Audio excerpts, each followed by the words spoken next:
हर हर महादेव। तो आज मैं बनाने जा रही हूँ देसी लिट्टी चोखा।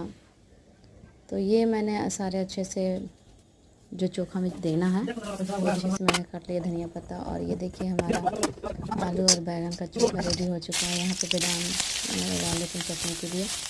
और ये देखिए अच्छे से मैं सारे मिक्स कर लेती हूँ इसमें चोखा के लिए। और ये देखिए बैंगन और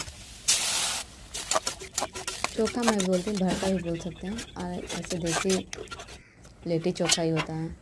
और ये देखिए मैं चटनी भी पीस लेती हूँ अच्छे से। और ये देखिए हमारा आलू और बैंगन का भरता बनकर रेडी हो चुका है। ये मैं सत्तू जो सबसे खास है, जो सत्तू मैं लिट्टी के लिए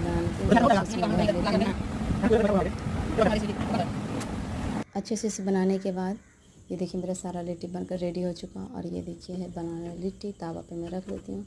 और ये देखिए अच्छे से मैं सेक लेती हूँ। और ये देखिए अच्छे से मैं इसमें देसी घी डालकर मैं इसे खाऊंगी। और ये देखिए हमारा चटनी और लिट्टी चोखा और मिर्ची और ये सलाद के साथ रेडी है। वाह, काफ़ी टेस्टी लगा था। तो प्लीज़ वीडियो को ज़्यादा से ज़्यादा लाइक कीजिए, शेयर कीजिए। तब तक के लिए बाय बाय, फिर मिलते